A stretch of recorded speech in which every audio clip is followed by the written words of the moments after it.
दीपाली, आपण पाहताय star Maharashtra news. दिलखुलास या कार्यक्रमात आपल्या सगळ्यांचं अगदी मनापासून स्वागत. आज आपल्यासोबत आपल्या स्टुडिओमध्ये जी व्यक्ती आली आहे, खरं तर तिचा प्रवास हा एक सामान्य शेतकरी कुटुंबातली मुलगी, एक सामान्य मुलगी ते पोलीस उपनिरीक्षक पद असा अतिशय प्रेरणादायक राहिलेला आहे. आणि खरं तर ती अभिनेत्री आहे असं म्हणायला सुद्धा अवघड ठरणार नाही. आणि तिचे सोशल साईट्सवर खरं तर लाखोंमध्ये फॉलोअर्स आहेत. अशी अतिशय सुंदर चेहऱ्याची आणि सक्षम कर्तृत्वाची अशी पल्लवी जाधव आज आपल्यासोबत आहे. त्यांचं स्वागत करूयात. पल्लवीजी, तुमचं खरं तर खूप खूप स्वागत आहे आमच्या स्टार महाराष्ट्र न्यूजच्या स्टुडिओमध्ये. थँक्यू. खरं तर पल्लवी, तुमचा हा जो प्रवास आहे अतिशय प्रेरणादायक आहे. एक सामान्य शेतकरी कुटुंबातली एक सामान्य मुलगी आणि ते पोलीस उपनिरीक्षक पद, हा प्रवास कसा होता? प्रवास खरं जर म्हटलं तर थोडा अवघडच होता, कारण की मी शेतकरी कुटुंबातून त्यातल्या त्यात ग्रामीण भागामध्ये, ज्याला आपण खेडेगाव म्हणतो, खेड्यातली मुलगी. आणि तिथे शिक्षणाचा जास्त मुलींना जास्त शिकवले जात नाही. मुलींना फक्त तिथं 10वीपर्यंत शिकवले जात होतं. आणि मुलींचे अल्प वयामध्येच लग्न होत होते. आणि माझ्या स्वतःच्या ज्या बहिणी होत्या, 2 बहिणी, त्यांचंही बालविवाह झालेली आहेत. आणि तेव्हा मी खूप छोटी होती जेव्हा माझ्या बहिणींचे लग्न झाले तेव्हा. आणि तीच बारी माझ्यावरही येणार होती. 10वी पास आउट जेव्हा मी झाले 2005ला, जो एक्झामचा ABCD सेट सुरू झालाय, तर तो ABCD सेट 2005ला सुरू झाला, ज्या वर्षी मी 10वीला होते. आणि झालं असं की विद्यार्थ्यांचा एवढा गोंधळ उडाला की कोणाला समजत नव्हतं. आणि त्या गोंधळामुळे बरेच विद्यार्थी फेल झाले. आणि त्याच्यामुळं आम्ही गावातल्या माझ्या वयाच्या तेव्हा 10वीच्या वर्गामध्ये आम्ही 15 ते 20 मुली होतो. आणि जेव्हा रिझल्ट लागला तेव्हा फक्त पास होणारी मी एकटीच मुलगी होते, बाकी सगळे फेल झाले होते. आणि झालं असं की मग गावाकडे पहिलीच मुलींचे लवकर लग्न व्हायचे. तर गावातल्या सगळ्या मुलींचे, मी 10वीला असताना मी पास आउट झाले, त्याच वर्षी माझ्यासोबतच्या अर्ध्या मुलींचे लग्न झाले. देन मी 11वीला गेले, त्याच्यातल्याही अर्ध्या मुलींचे लग्न झाले. आणि जेव्हा मी 12वीचे पेपर दिले तेव्हा माझ्या बरोबरची एकही मुलगी राहिली नव्हती. म्हणजे गावातली सगळ्यात जास्त वयाची 17 वर्षाची मुलगी फक्त मी एकटीच होती, पल्लवी जाधव. आणि मग समाजाकडून ते टोमणे मला येत होते की आता हिला किती दिवस शिकवायचं, ही काय कलेक्टर होणार आहे का? त्यावेळेसचा समाजाचा दृष्टिकोन. हो. तर सर्वांनाच वाटत होतं की हिचं पण आता लग्न व्हायला पाहिजे. किंवा मग लोक ते टोमणे मारायचे किंवा तुझं कधी लग्न होणार आहे, तू कधी बुंदी खाऊ घालणारे वगैरे वगैरे असं लोक बोलायचे. पण पहिल्यापासून मला काहीतरी बनायची इच्छा होती. आणि घरातल्या 2 बहिणींचे लग्न झाल्यामुळं मी आता एकटीच राहिली होते, त्याच्यामुळं वडिलांनी मला तसा काही फोर्स केला नव्हता लग्नाबद्दल. किंवा माझा पहिल्यापासून विरोधच होता लग्नाला, मला काहीतरी बनायचं होतं. मग झालं असं भविष्यात की ग्रॅज्युएशन पूर्ण केलं. आणि मग एक जणांनी मला गायडन्स केलं MPSC बद्दल. मी घर सोडलं, बाहेर आले. डॉक्टर बाबासाहेब आंबेडकर मराठवाडा विद्यापीठ औरंगाबाद इथे मी MA ला ऍडमिशन घेतलं. आणि MA चा अभ्यास करता करता MA सुरू असतानाच मी PSI चा अभ्यास केला. आणि 2015ला MA ही पास आउट झाले आणि PSI सिलेक्शनही झालं. अतिशय कर्तृत्वाची बाब आहे. खरं तर पल्लवीजी, तुम्ही अष्टपैलू आहात आणि पोलीसच हे फील्ड का निवडलं तुम्ही? जेव्हा माझं ग्रॅज्युएशन पूर्ण झालं होतं, आता घरात आणि गावात सगळीकडे चर्चा होती आता माझं ह्या वर्षी लग्न वाजणार म्हणून. आणि आई वडिलांनी आता तयारी ठेवली होती की आता मुलगी आता 20 वर्षाची झाली, हिचं शिक्षण पण आता पूर्ण झालं, आता आपण हिचं लग्न करायला पाहिजे. पण झालं असं की ज्या नातेवाईकांना सांगितलं होतं किंवा आता हिच्यासाठी मुलगा बघा म्हणून, तर तेच नातेवाईकांनी मला विचारपूस केली मी कोणत्या टाईपची मुलगी वगैरे. तर त्यांनी मला माझ्या एज्युकेशन बद्दल विचारलं. माझं जस्ट तेव्हा ग्रॅज्युएशन पूर्ण झालं होतं. तर मी त्या बाबाला सांगितलं की मला शिकायची इच्छा आहे. मग ते बोलले की ठीक आहे. मग ते माझ्या मम्मीला बोलले की तुझी मुलगी हुशार आहे बघ, ती काहीतरी करू शकते. आणि मला खरंच मला इथं अभिमानाने सांगा वाटतं, बाबांचं नाव मोहन मोरे आहेत आणि माझ्या आईचे ते काका लागतात. आणि खरंच त्यांच्यामुळेच मी आज युनिफॉर्म घालू शकले. कदाचित त्यांनी ते गाईड मला त्यावेळेस केलं नसतं तर आज मी ही कोणातरी झोपडीत भाकरी थापत असते, मला ही वर्दी घालायला मिळाली नसती. तर माझं जे यश आहे याच्यामध्ये सिंहाचा वाटा बाबांचा आहे, मोरे बाबांचा. खरं तर पल्लवीजी, मी असं ऐकलं की तुम्ही शेतात काम करायचं आणि तेवढ्या जोमाने अभ्यास करायचा. आणि 2014ची जी बॅच होती MPSCची, त्यामध्ये तुम्ही 2ऱ्या क्रमांकाने उत्तीर्ण झाले. येस. काय सांगाल या सगळ्या यशाबद्दल? गावाकडे आई वडील शेती असल्यामुळे, शेतकरी असल्यामुळे ते म्हणतात ना की शेतकऱ्यांच्या मुलांना शेतीकाम शिकवावं लागत नाही, कारण की ते लहानपणापासूनच आपण बघतो तर पहिल्यापासूनच जेव्हा शाळेत होते तेव्हा रविवारची सुट्टी असली माहिती शेतातच असायची आमची कंपल्सरी. शेती पण खूप जास्त होती आणि मजूरही मिळत नव्हते किंवा मजूर पाहिजे असल्यावरती त्यांना रोजगारही द्यावा लागायचा आणि तेवढी काही आईवडिलांची परिस्थिती नव्हती. त्याच्यामुळे आम्ही दर संडेला तिघी बहिणी आम्ही आईवडिलांना मदत करायसाठी शेतात जायचो. आणि जेव्हा माझी 12वी झाली तेव्हा ताईचे त्यांचे तर पहिलेच लग्न झाले होते. मी एकटीच होते घरामध्ये. तर मी आई वडिलांसोबत मग माझा 11वी ते 15वी पर्यंत हा 5 वर्षाचा जो काळ होता तर मी टोटली शेतातच काम करून माझं शिक्षण पूर्ण केलंय. कारण की कॉलेज होतं दूर, 5-6 किलोमीटर कॉलेज दूर होतं. देन मला सोबत कोणीच नव्हतं. माझ्या वयाच्या सगळ्या मुलींचे लग्न झाले होते. मी 11वी ते 15वी पर्यंत शिक्षण घेणारी गावातली एकमेव मुलगी होते. त्याच्यामुळे रेग्युलर कॉलेजला जायला जमत नव्हतं. कॉलेजला जायला वाहनाची पण सुविधा नव्हती. तर मी हप्त्यातून एक दिवस कॉलेजला जायचे पायी. आणि म्हणजे सोमवार ते रविवार पर्यंत मी पूर्ण हप्ता शेतात काम करायचे आई वडिलांसोबत. आणि सोमवारी आमच्या गावचा बाजार असायचा तर त्या दिवशी आई बाजाराला जायची आणि मी कॉलेजला जायचे. कारण नेमकं कॉलेजमध्ये काय सुरू आहे सध्या, गॅदरिंग कधी आहे, एक्झाम कधी आहे, स्कॉलरशिप फॉर्म कधी भरायचा, ह्या गोष्टी मी चेक करण्यासाठी कॉलेजला जायचे. आणि त्याच्यामुळं म्हणजे शिक्षणाचा काळ जो होता की जे आपण असं बघतो की मुलं रेग्युलर कॉलेजला जातात, कॉलेजचा जीवनाचा आनंद घेतात, फिरणं बागडणं वगैरे, ते काही माझ्या लाईफमध्ये नव्हतं. माझा कॉलेजचा पूर्ण काळ हा फक्त शेतातच गेलेला आहे. आई वडिलांची गरिबी आणि उदरनिर्वाहासाठी मजुरीही करावा लागायची. शेतीचे कामं संपल्यावरती आम्ही लोकांच्या शेतात आईसोबत मी कामाला जायचे टोळीमध्ये. तर मग अद्रकीचे काम असतील, अद्रक काढायचे, कांदे लावायचे, कांदे काढायचे, निंदायचं, खुरपायचं, त्याच्यानंतर मक्कात सोंगणं, म्हणजे वाटेल ते काम, जे काम मिळेल ते काम मी आईसोबत करायचे. अतिशय म्हणजे खडतर अशा परिस्थितीतून तू वर आलीयस. आणि तुमचा जो नंतरचा प्रशिक्षणाचा जो काळ होता रुजू झाल्यानंतर खरं तर तो काळ कसा होता? कारण अतिशय खडतर असा काळ तेव्हाचा सुद्धा मानला जातो. येस. 20 मे 2015ला माझं सिलेक्शन झालं PSI म्हणून. आणि 4 महिने गॅप दिला होता. 4 महिने आम्ही घरीच होतो. मग 5 ऑक्टोबर 2015ला आम्हाला ट्रेनिंगला बोलवलं गेलं. ट्रेनिंग आमचं महाराष्ट्र पोलीस अकॅडमी नाशिक येथे होतं. DYSP आणि PSI लोकांचं तिथं होतं. तर मग ट्रेनिंगचा काळ आमचा सुरू झाला. आमचं ट्रेनिंग फुल 1 वर्षाचं असतं आणि बऱ्याच वेळेस ते वाढलं जातं. पण आमची बॅच अशी होती, आम्ही लकी होतो की आमचं ट्रेनिंग बरोबर कम्प्लीट 365 दिवसच झालं. आम्ही 5 ऑक्टोबर 2015ला गेलो आणि 5 ऑक्टोबर 2016ला रिटर्न आलो. तर हा काळ माझ्यासाठी खूप चांगला होता. मला खूप काही चांगलं शिकायला मिळालं. आणि मला असं वाटतं की जे आता सध्या मी फील्ड वर्क करते आहे किंवा माझं बोलण्याची भाषा असेल किंवा एक पोलीस ऑफिसर म्हणून आपली जबाबदारी काय असते, आपला रुबाब कसा पाहिजे किंवा आपला ऍटिट्यूड कसा पाहिजे, आपलं बोलणं कसं पाहिजे, हे सगळ्या गोष्टी आम्हाला ट्रेनिंग मध्ये शिकवल्या जातात की एक ऑफिसर म्हणून आपली काय जबाबदारी आहे, पब्लिक प्रती म्हणजे समाजाप्रती आपली काय जबाबदारी आहे, आपण गुन्हे कशा पद्धतीने हँडल करायला पाहिजे किंवा आपल्या पोलीस स्टेशनला कोणी पीडित आला तर त्याच्यासोबत आपण कसं वागायला पाहिजे, एवढं म्हणजे खूप सुंदर ट्रेनिंग आम्हाला दिलं जातं. आणि या ट्रेनिंग मध्ये म्हणजे 2 भाग असतात. एक फिजिकल ट्रेनिंग असते आणि एक कायद्याची ट्रेनिंग म्हणजे आपण त्याला लॉ म्हणतो. सर्व लॉ आम्हाला शिकवले जातात.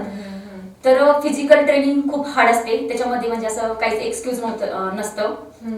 म्हणजे मुलगा मुलगी सर्वांना सेम असतं. आणि फिजिकल ट्रेनिंग करत तुझी लहानपणापासूनच झालेलं होतं आणि म्हणायला हरकत नाही. मला शेतामध्ये काम केल्यामुळं, शेतकऱ्याची मुलगी असल्यामुळं मला फिजिकल ट्रेनिंगला खूप फायदा झाला. मेन म्हणजे जेव्हा आमचं सिलेक्शनच्या पहिले फिजिकल होतं, फिजिकल टेस्ट असते 100 मार्काची. त्याच्यामध्ये रनिंग असतं, 200 मीटर रनिंग, 3 किलोमीटर वॉकिंग आणि गोळा फेक असतो. 6 किलोचा 5 किलोचा गोळा 6 मीटर फेकावा लागतो. तर मी फिजिकली एवढी फिट होते की मी रनिंग आणि वॉकिंग मध्ये आउट ऑफ मार्क घेतले होते. मला वाटतं माझ्या बॅच मध्ये मी महाराष्ट्रातली हायेस्ट मुलगी होते फिजिकलला मार्क घेणारी. मी 100 पैकी 93 मार्क घेतलेले आणि कदाचित त्या 93 मार्क घेतल्यामुळेच मी सेकंड रँक मिळवला होता माझ्या सिलेक्शनच्या वेळेस कॅटेगरी मधून. कारण की आमचा रिझल्ट लागला होता 160 मार्काला आणि मला 195 मार्क होते. म्हणजे 35 मार्काची मला लीड होती आणि ती फक्त मी फिजिकलच्या एक्झाम मुळे मिळवू शकले. कारण की फिजिकलला 93 मार्क घेणारी एकही मुलगी नव्हती पूर्ण महाराष्ट्रामध्ये. तर तो फायदा मला झाला शेतीचा. कारण की शेती होती, शेतामध्ये आम्ही दूर दूर पायी जायचो. 5 किलोमीटर आमच्या डोंगराच्या पायथ्याला शेती होती. 5 किलोमीटर त्या शेतात पायी जायचं, तिथून पायी यायचं घरी. बऱ्याच वेळेस शेतातून कापसाच्या गोण्या 20-20 किलोच्या डोक्यावर घेऊन यायच्या. त्याच्यानंतर पाणी हापसून आणायचं किंवा कपडे धुवायला नदीवरती लांब जायचं किंवा आता हापशाचं पाणी आटलं गावामध्ये उन्हाळ्यामध्ये बऱ्याच वेळेस पाणी आटून जायचं तर मग विहिरीहून पाणी आणायचं. मी 2-2 भांड्यांनी पाणी आणायची, 2 भांड्यांनी म्हणा किंवा 3 भांड्यांनी. म्हणजे ह्या तर या सगळ्यांचा उपयोग तुला इथे मला फिजिकल मध्येचा खूप उपयोग झाला. म्हणजे फिजिकल टेस्ट मध्ये ये आणि ट्रेनिंग मध्ये ये. ट्रेनिंग मध्ये माझा परफॉर्मन्स खूप चांगला होता. म्हणजे असं माझे जे मला प्रशिक्षक होते, जे एडीआय वगैरे असतात आम्हाला शिकवायला किंवा आम्हाला जे आमचे आपण काय म्हणतो की ग्राउंडला जे ऑफिसर असतात आमचे, हा, तर ते माझं नेहमी कौतुक करायचे की माझे परफॉर्मन्स सगळा बेस्ट असायचा. म्हणजे मी कोणती गोष्ट परफेक्ट पहिल्यापासूनच करते आणि ट्रेनिंग मध्ये मी तसा प्रयत्न ठेवला होता आणि मी तसं चांगलं करायचे तर मला सगळे माझं कौतुक करायचे. कारण बरेच लोक मी असं ऐकलं की या प्रशिक्षणाच्या काळात ते प्रशिक्षण इतकं खडतर असतं की गिव्हअप करून सोडून निघून जातात. काही हो, हो. बऱ्याच वेळा असं घडतं. झालेलं माझ्या बॅच मध्ये 2-3 जण सोडून गेले होते. की ते बोलले की आमच्याकडून होत नाही आता. तर आणि ट्रेनिंग मध्ये कसं मानसिक तयारी ठेवावं लागते. कारण की आपल्याला फील्डमध्ये यायचं असतं आणि फील्डमध्ये आल्यावरती आपल्याला कोणत्या कोणत्या गोष्टीला सामोरं जायचंय किंवा आपली एक ती मानसिकता तयार झाली पाहिजे. तेवढं तशाच लेवलचं ट्रेनिंग असतं पण बऱ्याच जणांकडून ते झेपवले जात नाही किंवा त्यांना ते सहन होत नाही किंवा फिजिकल होत नाही तर ते सोडून देतात. माझ्या वेळेस 2-3 जणांचं तसं झालं होतं, ते सोडून गेले होते. तुमचं प्रशिक्षण झालं आणि त्याच्यानंतर पोस्टिंग कुठे होते? माझी फर्स्ट पोस्टिंग मला मिळाली जालना शहरामध्ये, जालना जिल्हा आणि त्याच्यामध्ये जालना शहरामध्ये. अच्छा. हा, कदीम जालना पोलीस स्टेशनला मला पहिली पोस्टिंग मिळाली आणि तिथं मी 2.5 वर्ष काम केलं. त्याच्यानंतर 2.5 वर्षानंतर पोलीस स्टेशन बदली होत असते. मग मला आता 8 महिन्यापूर्वी मागच्या जूनमध्ये मला दामिनी पथकाची इन्चार्ज म्हणून माझी पोस्टिंग झाली. त्या दामिनी पथक पूर्ण जिल्ह्यासाठी असतं. हा, जालना जिल्ह्याची दामिनी पथकाची इन्चार्ज आहे मी सध्या. आणि तुम्हाला असं वाटतं की म्हणजे आता सध्याच्या काळात पाहता खरं तर महिलांचं प्रमाण हे या फील्डमध्ये येण्याचं खूप वाढलेलं आहे. काय वाटतं? हो, कारण की आपण म्हणतो जे रुबाबाची ड्युटी किंवा खाकी वर्दीचं लोकांना प्रचंड आकर्षण आहे आणि त्या आकर्षणामुळेच मुली किंवा मुलं पोलीस डिपार्टमेंटकडे वळत आहेत. की बऱ्याच जणांना दुसरा रिझल्ट जरी आला, समजा फॉर एक्झाम्पल जे क्लास 2च्या पोस्ट असतात एमपीएससी घेतं, समजा PSI STI असिस्टंट ह्या पोस्टची जे एमपीएससी एक्झाम घेतं, पण बऱ्याच जणांचा कल असतो की बाबा नाही PSIच मिळायला पाहिजे किंवा आपल्याला वर्दी घालायला मिळेल किंवा जे लोक UPSC करतात तर काही लोकांना IAS पण पोस्ट मिळते.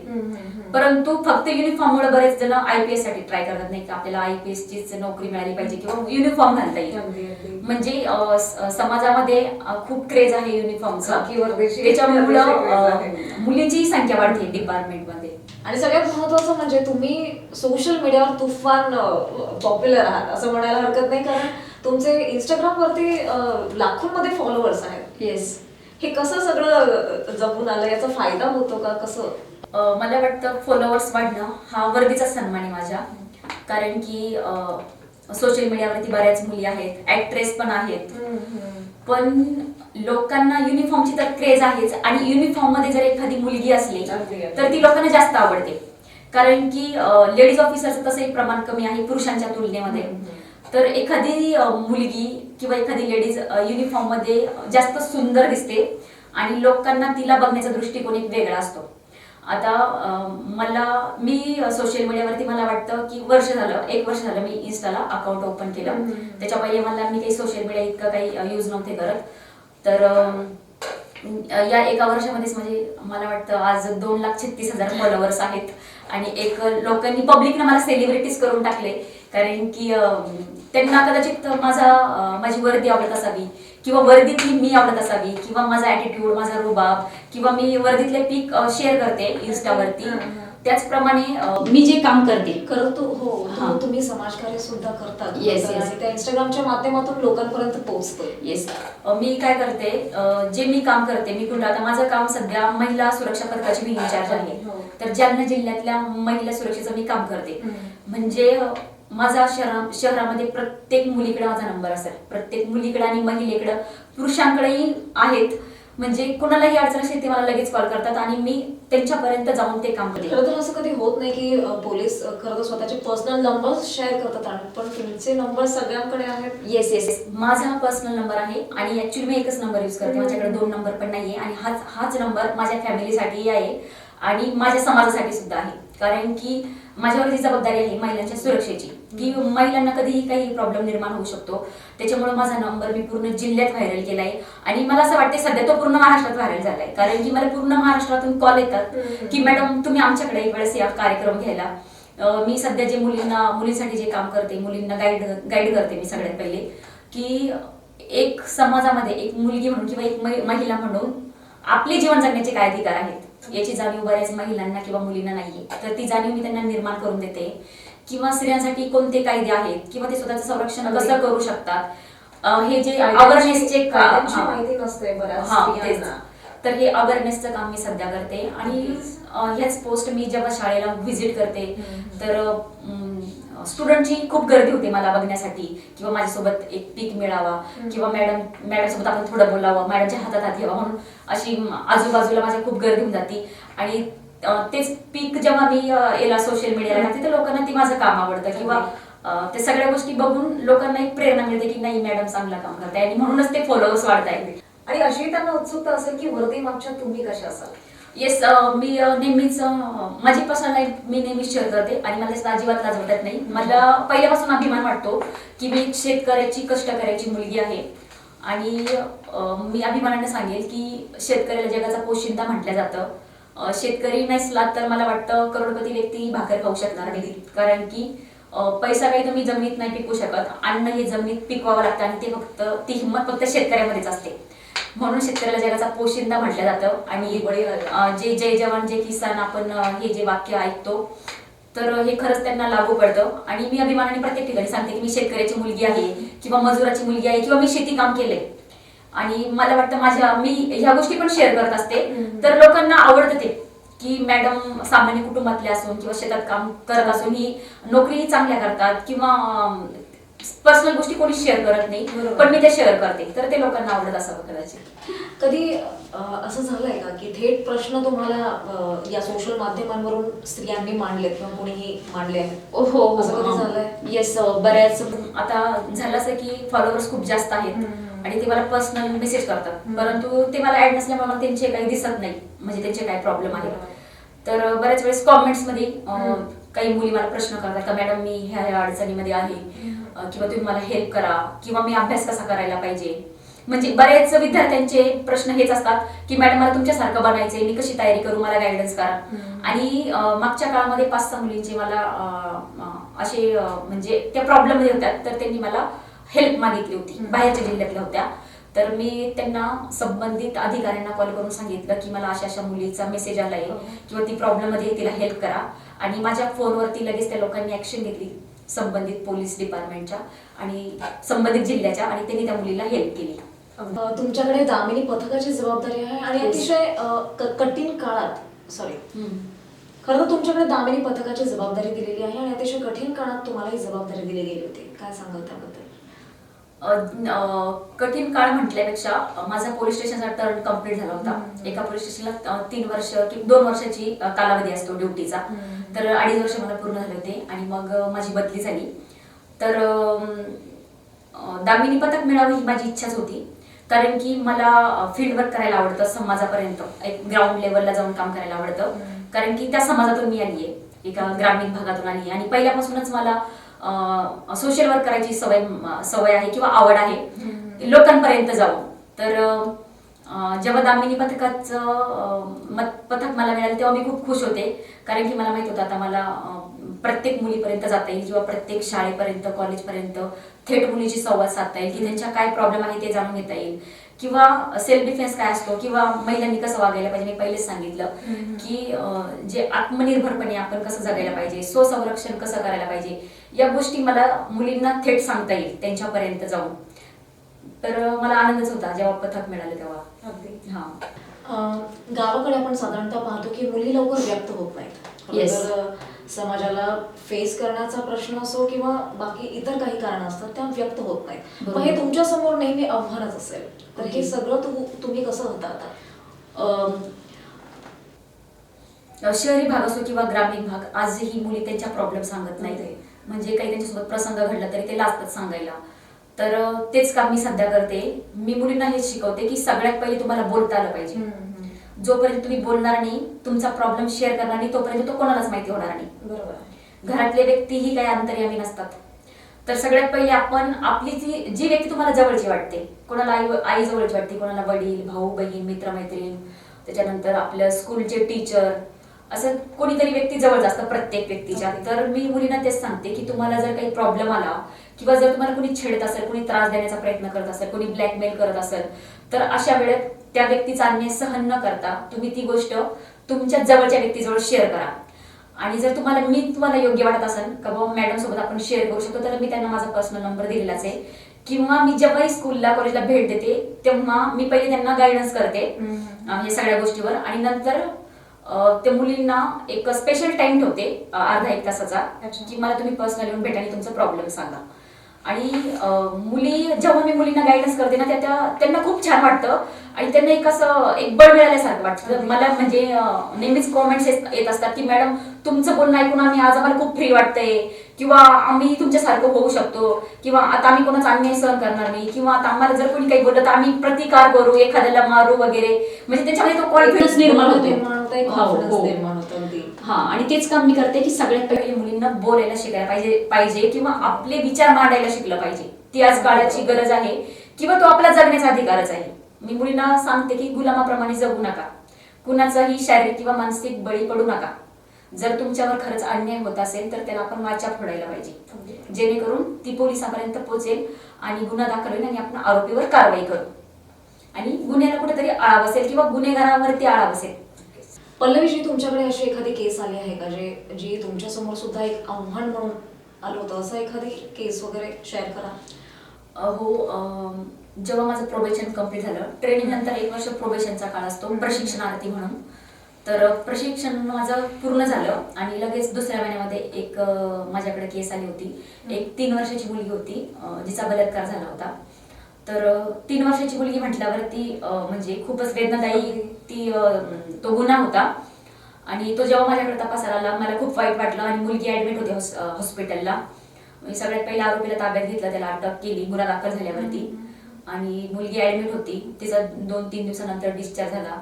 मी तिला स्वतः जाऊन भेटले, तिचं स्टेटमेंट घेतलं. मुलगी खरंच खूप स्ट्रॉंग होती म्हणून ती मला वाटलं म्हणजे ती स्ट्रॉंग होती म्हणून ती जगली, किंवा तिच्याऐवजी दुसरी मुलगी असती तर कदाचित तिचं काही बरं वाईट झालं असतं. पण जेव्हा मी त्या मुलीला भेटले, तिचं स्टेटमेंट घेतलं मी, तर ती खूप सुंदर तिचं पूर्ण हकीकत ती सांगत होती. 3 वर्षाची मुलगी. आणि ते एक आव्हानच होतं तिला न्याय मिळवून द्यायचं. आणि आमच्याकडं म्हणजे पोक्सो, याला आपण बाललैंगिक अत्याचार म्हणतो, पोक्सो अंतर्गत हा गुन्हा दाखल होता 3 वर्षाची मुलगी असल्यामुळं. आणि आरोपी जेलला होता. तर अशा काळामध्ये आपल्याला 60 दिवसाच्या चार्जशीट दाखल करावं लागतं कोर्टामध्ये.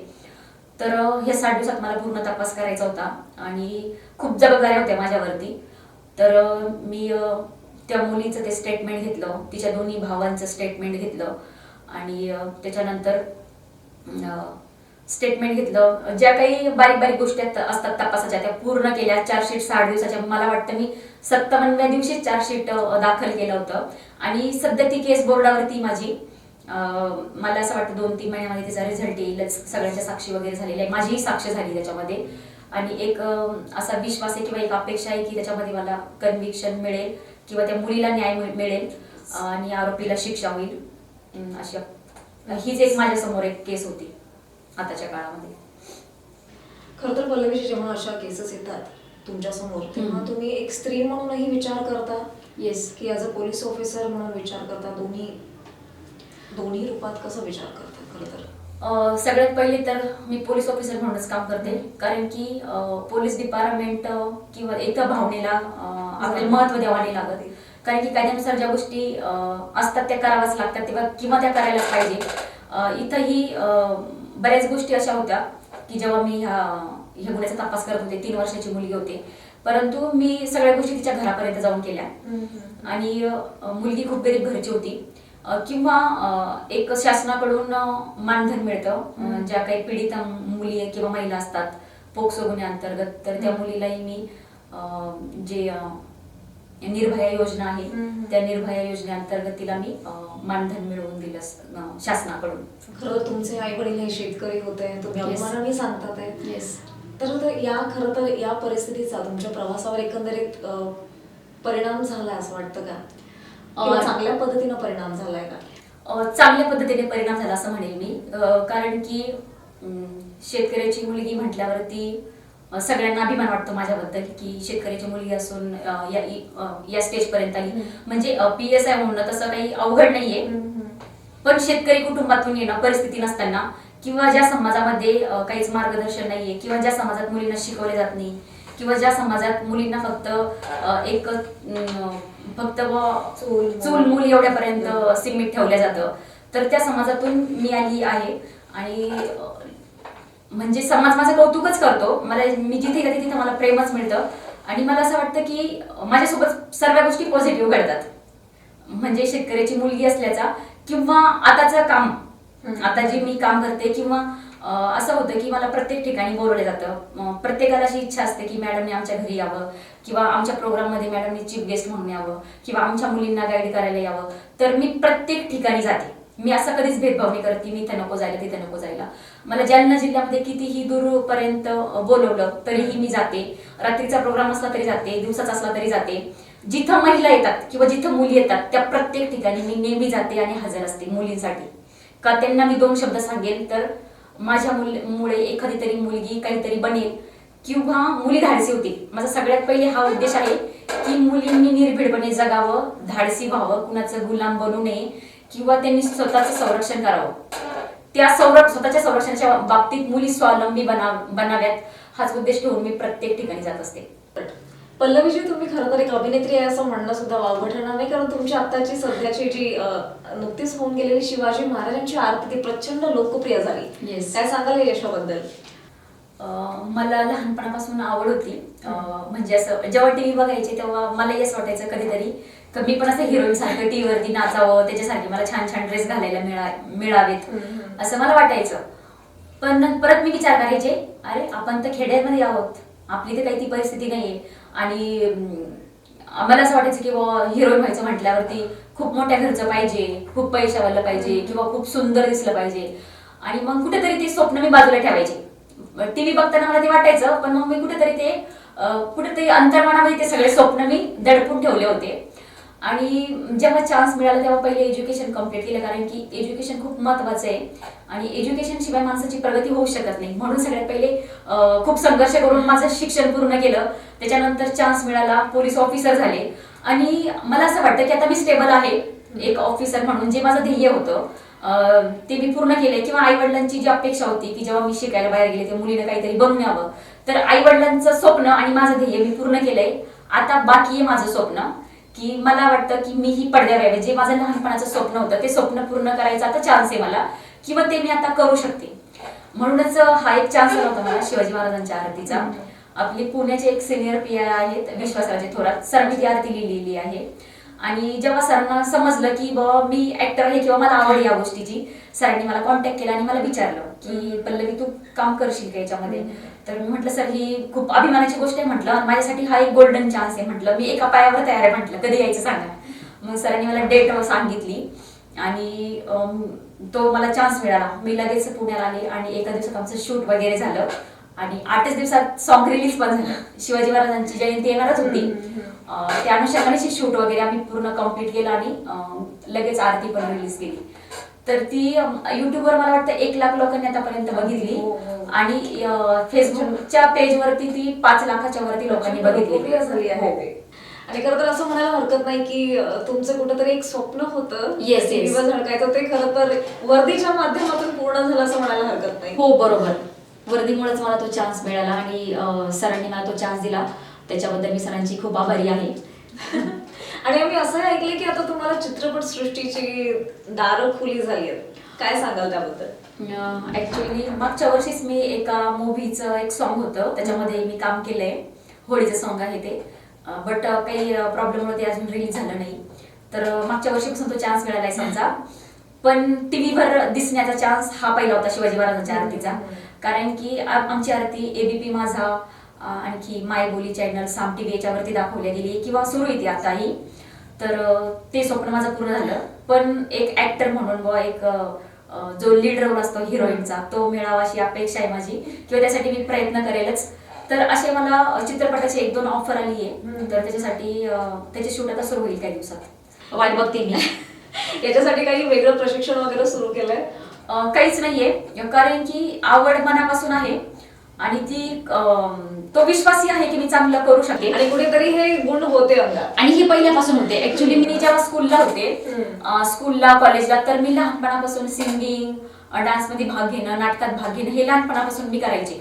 गावामध्येही बाबासाहेबांची जयंती असली किंवा कोणाच्या घरी लग्नाचा प्रोग्राम आहे, हळदीचा प्रोग्राम आहे किंवा शाळेत गॅदरिंग आहे, तर तिथं गायला सिंगर मीच असायचे. कारण की मला आवर्जून बोलवलं जायचं, पल्लवीला बोलवा, पल्लवीला गाणी म्हणता येतात. आणि हे मला मगाशीच लक्षात आलं, कारण तुम्ही जो उल्लेख केला की मी शाळेची गॅदरिंग आणि शाळेच्या परीक्षेचं टाइम टेबल चेक करायला जायचे. त्यामुळेच मला लक्षात आलं की तुमची खरं तर किती आवड होती. Yes yes. तिकडे. आणि त्या काळात असं होतं की जेव्हा मी कॉलेजला होते, मला वाटतं 11वी मी एकदा भाग घेतलेला, त्यानंतर फर्स्ट इयरला असताना आणि नंतर थर्ड इयरला असताना. तर गावात आता सगळ्यात जास्त वयाची मुलगी मीच राहिले होते. आणि डान्समध्ये भाग घेणं म्हणजे एकदम वाईट समजलं जातं गावाकडं, की वो काय नाचायला चालली, म्हणजे नाच म्हणजे गावाकडं त्याला असं एकदम नीच दर्जा दिला जातो, म्हणजे वेगळ्या नजरेनं बघितलं जातं, किंवा जवान मुलींनी काय नाचायचं असं समाजाची एक मानसिकता होती. आणि तीच मग माझ्या घरातल्या लोकांवरही असावी, कारण की ते काही समाजाच्या बाहेरचे नाहीये. तर मग मला घरातून विरोध होता की मी असं डान्समध्ये वगैरे भाग घ्यावा म्हणून. तर मी तरी पण चोरून भाग घ्यायचे आणि चोरून भाग घेऊन मी सिंगिंगही करायचे, कॉलेजला जाऊन डान्सही करायचे. आणि हे सगळं साहित्य मला काही घरून उपलब्ध होत नव्हतं. मग कॉलेजच्या बाजूलाच माझी एक मैत्रीण असायची, मग तिच्या घरीच मी हे सगळं काय ड्रेसिंग वगैरे करून चुपचाप करून घ्यायचे. इकडं घरी माहीतच नाही व्हायचं का मी तिकडे डान्समध्ये भाग घेतलाय किंवा डान्स कॉम्पिटिशन करून आली. तो विरोध होता, म्हणजे गावाकडे तसं वातावरण होतं, त्याच्यामुळं वडील पण भाग नव्हते घेऊन देत. पण मी चोरून करायचे ज्या गोष्टी मला आवडत होत्या. आणि मला वाटत होतं की मी काही डान्समध्ये भाग घेतल्यामुळे कोणाचं तर काही नुकसान होणार नाहीये ना, जर मला आवड तर मी ते करायचेच, मग चोरून का नाही करणं होत. आज हा त्या समाजाचा दृष्टिकोन तू बदललाय. Yes yes. आज पप्पा मला प्रत्येक गोष्टीमध्ये म्हणजे सपोर्ट करतात. आणि त्यांना ही खात्री असते की माझी मुलगी जिथे जाईल तिथे सक्सेस मिळवून येईल, ही खात्री त्यांना आहे. आणि म्हणजे त्यांचं स्वप्न जे होतं की एक माझ्या गावातली म्हटल्यापेक्षा माझ्या तालुक्यातली पहिली लेडीज पोलीस ऑफिसर मी आहे. आणि आज त्यांना माझ्या नावाने ओळखलं जातं कुठंतरी, किंवा हे PSI पल्लवी जाधवचे वडील, तर त्यांना माझ्याबद्दल खूप अभिमान आहे. किंवा ते आता लोकांना एकदम छातीटोपणे सांगतात की माझी मुलगी साहेब आहे किंवा मी PSIचा बाप आहे वगैरे, एकदम गर्वाने ते लोकांना सांगतात. आणि ते PSI झाल्यापासून किंवा PSI होण्यासाठी मी जेव्हा घराच्या बाहेर आले होते तेव्हापासून त्यांचा सपोर्ट आहे, मला फुल सपोर्ट आहे प्रत्येक बाबतीमध्ये. पल्लवीजी, तुम्ही अष्टपैलू आहात आणि आम्ही असं ऐकलं की तुम्ही गाणंही सुंदर गाता. म्हणजे आम्हाला आमच्या प्रेक्षकांना नक्कीच आता एखादं सुंदर गाणं ऐकायला मिळणार तुमच्याकडून. बातें कभी ना तू भूलना, कोई तेरे खातिर है जी रहा, जाए तो कहीं भी ये सोचना, कोई तेरे खातिर है जी रहा, तू जहाँ जाए महफूज हो, तू जहाँ जाए महफूज हो, दिल मेरा मांगे बस ये दुआ. अतिशय अतिशय गोड आवाज आहे तुमचा, सुरेल आवाज आहे. आणि खरं तर थँक्यू. खाकी वर्दीतला हा गोड गळ्याची अशी पोलीस ऑफिसर. थँक्यू. मग आता गाणं मला कधी ऐकायला मिळणार आहे का? महिला दिन होता कालच, आणि तेव्हा एक कॉम्पिटिशन ठेवलं त्या. तर कॉम्पिटिशन मध्ये मीही भाग घेतला होता. महिलांसाठीच प्रोग्राम होता, मला आवड असल्यामुळे मीही भाग घेतला. बरेच कॉम्पिटिशन होत्या, सिंगिंग होतं, डान्सिंग होतं, फॅन्सी ड्रेस कॉम्पिटिशन. तर मी फॅन्सी ड्रेस कॉम्पिटिशन सिंगिंग मध्ये भाग घेतला होता, डान्सिंग मध्ये पण घेतलेला, पण मला काही प्रॅक्टिसला वेळच मिळाला नाही, त्याच्यामुळे मी ते कॅन्सल केलं होतं. मग नंतर जेव्हा माझं गाणं झालं आणि मी बाहेर आले तर सगळे लोक मला बाहेर भेटायला येत होते की मॅडम तुम्ही किती छान गातात, खूप सुंदर आवाज तुमचा, तुम्ही तर प्रोफेशनल सिंगर वाटतात वगैरे वगैरे असे छान छान मला कॉम्प्लिमेंट्स आल्या. आणि त्याच्यानंतर सिंगिंगचा प्रोग्राम झाला आणि ते जज जेव्हा बाहेर आले तर ते म्हटले की मॅडम तुमच्या गाण्यात मी हरवून गेलो होतो. मला एकदम शॉकच बसला, म्हटलं एवढी भारी तर मी काही गात नाही. आणि बरेच दिवसानंतर मी गाणं गायलं होतं, हे 2-3 वर्षानंतर. तर मी म्हटलं सर खरंच म्हणताय की मजाक करताय माझी? नाही म्हणे मॅडम खूप छान तुम्ही गायलं म्हणे आणि माझी अशी इच्छा आहे की मी तुमचं हे गाणं रेकॉर्डिंग करावं. तर मला एकदम शॉकच बसला, रेकॉर्डिंग करण्यापर्यंत आपला आवाज हाय वाजला. मग मी म्हटलं सर ठीक आहे काही हरकत नाहीये, म्हटलं तुम्ही मला कॉल करा मी येऊन जाईल. मग त्यांनी जर ते रेकॉर्डिंग केलं तर कदाचित ते लोकांपर्यंत पोहोचेल.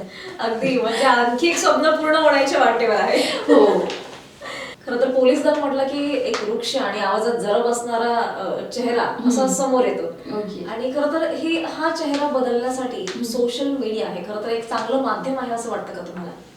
हो अगदीच. म्हणजे कसं आहे की लोकांची मानसिकता तशी झाली आहे, पण ऍक्च्युली पोलीस काही वेगळ्या ग्रहावरून आलेली नाहीये. आम्ही तुमच्यातलेच माणसं आहोत. फक्त फरक एवढा आहे की आम्ही खाकी घालतो आणि तुम्ही सिव्हिल ड्रेस घालतात.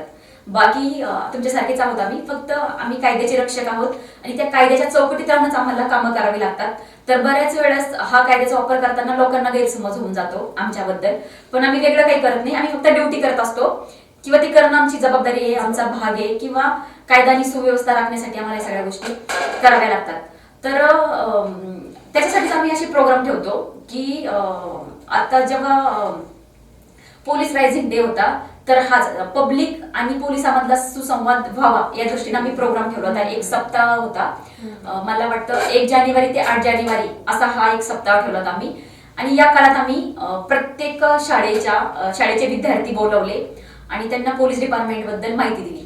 तर मग त्याच्यामध्ये समजा कायदा सुव्यवस्था असो, वेपन हँडलिंग असतो, वेपनचा कसा वापर करायचा, किंवा दामिनी पथक काय आहे, सायबर सेल काय आहे, महिला तक्रार निवारण काय आहे, अशा डॉग स्क्वॉड, अशा पोलीस डिपार्टमेंटमध्ये ज्या काही वेगळे ब्रँचेस आहेत त्याची माहिती आम्ही या सर्व विद्यार्थ्यांना दिली. आणि याचा उद्देश हा एकच होता की पोलीस आणि पब्लिक जनतेमधला संवाद चांगला व्हावा, किंवा पब्लिकलाही कळावे की पोलीस कसे आहेत किंवा पोलीसही तुमच्यासारखेच आहेत हे लोकांपर्यंत पोहोचवण्यासाठी.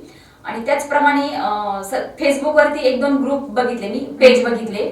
महाराष्ट्र पोलीस वर्दीला सलाम असा एक पेज आहे, किंवा महाराष्ट्र पोलीस वर्दीतला माणूस असं एक पेज बघितलं. आणि ते याच्यासाठीच आहे ते पेज की पोलीस आणि जनतेतला संवाद चांगला व्हावा म्हणून. खरं तर पोलीस आणि जनतेतली दरी खरं तर ही कमी व्हावी, किंवा पब्लिकलाही कळावे की पोलीस काय असतात किंवा त्यांची ड्युटी काय असते, म्हणून ते एक पेज आहे. आणि त्याच्यावरती पोलिसांच्या सोशल पोस्ट टाकल्या जातात आणि त्याला खूप लाईक्स येतात, खूप कॉमेंट्स येतात. त्या पेजवरती माझ्याही बऱ्याच न्यूज असतात, तर त्यावरती लोकांच्या प्रतिक्रिया खूप छान असतात. तर ते बघून छान वाटतं. किंवा लोक आता आमच्यापर्यंत येतात, किंवा लोकांना खातीतली माणसं ही लोक पब्लिकला तर आवडायला लागली आहेत, ते कॉमेंट्स वरून तसं वाटतं. समाजकारण करताना, पोलीस ड्युटी सांभाळताना हे सगळं कसं बॅलन्स होतं, आणि कुटुंब देखील, कुटुंबाला कसं वेळ देतात? माझा असा स्वभाव आहे, मी कोणतेही काम खूप मनापासून करते. पहिल्यापासून लहानपणापासूनच सवय आहे. कोणतेही काम करायचं ते परफेक्ट झालं पाहिजे, नाहीतर मी ते करतच नाही. तर ड्युटी करताना मी ती खूप मनापासून करते, जी मला जबाबदारी दिली आहे. की बाबा आता वेळ झाला, आता मला घरी जायचं, मी असं कधीच करत नाही. मला रात्री 11ला जरी फोन आला तर मी तेवढ्याच रात्री त्या ठिकाणी पोहोचते, कारण की महिलाच्या सुरक्षेची जबाबदारी माझ्यावरती आहे. आणि ज्या अपेक्षेने मला लोक फोन करतात, की लोकांना माहित असतं की मॅडम माझं काम करू शकतात, किंवा मॅडम माझा प्रॉब्लेम सॉल्व्ह करू शकतात, म्हणून मला लोक कॉल करतात. तर मला असं वाटतं मी त्यांची अपेक्षा पूर्ण केली पाहिजे, किंवा ती माझं कर्तव्यच आहे. मी क्विक त्या ठिकाणी जाते, तिचा काय प्रॉब्लेम आहे मुलीचा तो सॉल्व्ह करते, किंवा कोणी आरोपी असेल तिला त्रास देणारा त्याला लगेच ताब्यात घेऊन त्याच्यावरती कारवाई करते, किंवा गुन्हा दाखल करते लगेच. किंवा बरेच पीडित मुली अशा असतात की त्या डिप्रेशनमध्ये गेलेल्या असतात. मग मला त्यांच्या फॅमिलीकडून कॉल येतात, किंवा माझ्या वरिष्ठांकडून कॉल येतात की मॅडम ह्या मुलीला तुम्ही काउन्सिलिंग करा, ती डिप्रेशनमध्ये आहे. तर माझं सायकोलॉजी झालेलं आहे, MA सायकोलॉजी, आणि पहिल्यापासून स्वभाव पण जरा बोलका आहे. तर त्याच्यामुळं मी काउन्सिलिंग ही चांगल्या पद्धतीने करते, किंवा ती आता सध्या तर माझी ड्युटीच आहे. तर मी त्या मुलीच्या घरी जाऊन काउन्सिलिंग करते. असं नाही की मी तिला इकडे बोलव तिकडे बोलव, मी त्या मुलीच्या घरी जाते, तिचं पूर्ण काउन्सिलिंग करते, तिला पूर्ण प्रिपेअर करते एक नॉर्मल होण्यासाठी. आणि त्याच्यानंतर मला तिच्या घरून कॉल्स येतात की मॅडम तुम्ही भेटल्यामुळे आमच्या मुलीत बदल झालाय, किंवा ती आता चांगलं वागायला लागलीये, किंवा आता ती म्हणती का मला मॅडम सारखं बनायचं, किंवा मला मॅडमनी सांगितलं त्या सगळ्या गोष्टी पटल्या, तर असे मला लोकांचा रिस्पॉन्स येतो नंतर. नक्कीच. म्हणजे अगदी तुम्ही त्यांची मानसिक स्थिती सांभाळून घेऊन सगळं हो. अगदी चांगल्या पद्धतीने काउन्सिलिंग करून मग पुढची प्रोसिजर करता. येस. आणि हा झाला ड्युटीचा भाग. आणि त्याच्यानंतर जेव्हा समजा माझा एक विकली ऑफ असतो, तेव्हा तो प्रॉपर वेळ मी फॅमिलीसाठी देते. कारण की आई वडील आणि भाऊ बहिणी आम्ही 5 जण एकत्र राहतो. दोन्ही बहिणीचे लग्न झालेले आहेत. भावाचं लग्न मी केलं तर म्हणजे 4 महिने झाले. भाऊ छोटा आहे माझ्यापेक्षा, पण ती एक जबाबदारी होती माझ्यावरती, म्हणून त्याचं लग्न करून टाकलं मी. आणि त्याला त्याच्या कामाला लावून दिलं की पुढं तो त्याचा संसार किंवा त्याचं पुढचं भविष्य व्यवस्थित राहावं, किंवा ती एक माझ्यावर जबाबदारी होती. तर माझा जो वेळ असतो सुट्टीचा, तो फक्त माझं आई वडील, भाऊ बहिणी आणि माझ्या फ्रेंडसाठी असतो. नक्कीच. हा. म्हणजे तुम्ही तो प्रॉपर मी त्यांना ठेवलेला दिला. आहे. हो, राखीव ठेवलेला. किंवा बरेच मग लोकांकडून असं ऐकायला येतं की आता पोलीस झाले बा किंवा ऑफिसला झाले, तर आता यांना माणुसकी राहिली नाही, असं बऱ्याच ठिकाणी होतं. पण ड्युटीच्या काळात बऱ्याच वेळेस फॅमिलीचे मी फोन रिसिव्ह केले जात नाही, बिझी असते तर. पण जेव्हाही मला वेळ मिळतो मग मी त्यांना स्वतःहून कॉल करते आणि त्यांना सांगते की मी त्यावेळेस बिझी होते, त्याच्यामुळे तुमचा फोन रिसिव्ह नाही करू शकले. तर मग त्यांना चांगलं वाटतं की निभाईचा परत कॉल तरी आला म्हणून. आणि जेव्हा फॅमिली प्रोग्राम असतात तेव्हा सुट्टी घेऊन मी त्यांच्या प्रोग्राम जाते, किंवा जेणेकरून त्यांना असं वाटू नये की आता पल्लवी ऑफिसर झाली तर आपल्यापासून दुरावली म्हणून. तर मी माझ्या लेवलमध्ये सगळं मॅनेज करते. ड्युटीच्या नंतर एक समाजाची जबाबदारी आणि Family फॅमिली जबाबदारी हो. उत्तमपणे पार पाडताय तुम्ही. Yes yes. खाकी वर्दी आणि मिळालेली लोकप्रियता हे खरं तर समाजकारण करण्याचं एक बळ देते असं तुम्ही नेहमी म्हणता. येस. काय सांगाल त्याबद्दल? मी पहिले सांगितलं की खाकीचं लोकांना खूप क्रेज आहे. खाकीवरती खूप प्रेम करतात लोक. आणि त्याच्या त्यात एक लेडीज ऑफिसर असली तर लोकांना ती जास्त आवडते, त्यांच्या मनाला जास्त भावते.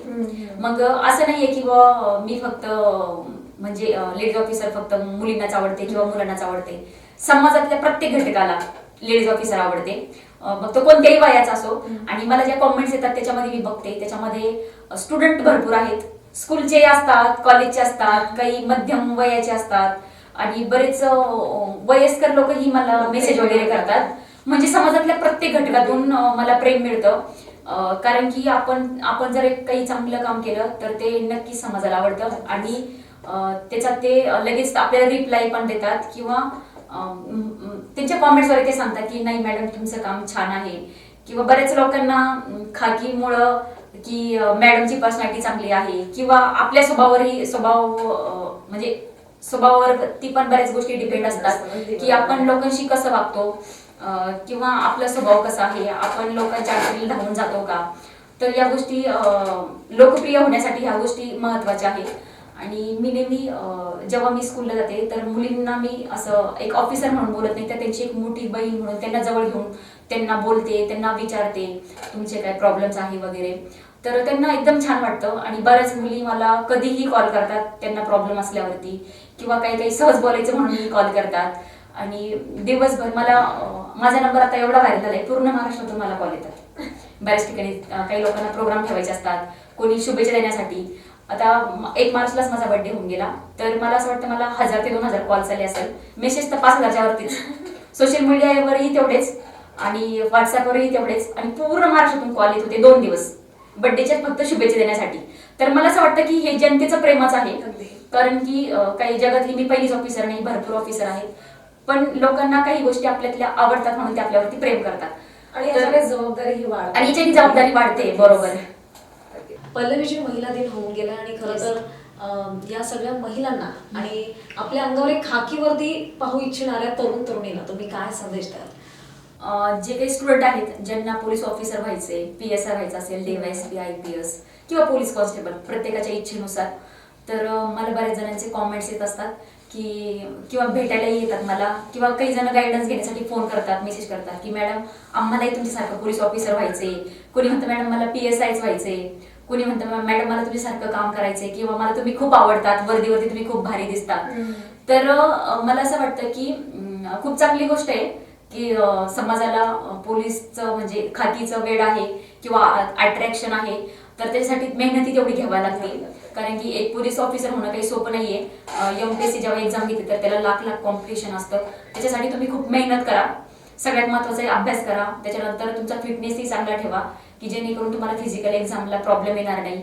आणि अभ्यास तर रेग्युलर म्हणजे आपण जे म्हणतो ना सातत्यता पाहिजे अभ्यासामध्ये, तर ती सातत्यता अभ्यासामध्ये ठेवा. आणि अशक्य असं काहीच नसतं, फक्त तुमची इच्छा पाहिजे आणि इच्छेला कृतीची जोड द्या, जेणेकरून तुम्ही तुमचे जे काही स्वप्न आहेत ते पूर्ण करू शकाल किंवा यशस्वी व्हाल. आणि झालं 8 मार्चचा दिवस, तर मी महिलांना किंवा मुलींना हेच सांगेल की कृपया करून कुणाचेही मानसिक आणि शारीरिक बळी पडू नका, गुलाम बनू नका. जीवन जगण्याचा अधिकार तुम्हालाही आहे, भारतीय संविधानाने तो अधिकार तुम्हाला दिलेला आहे.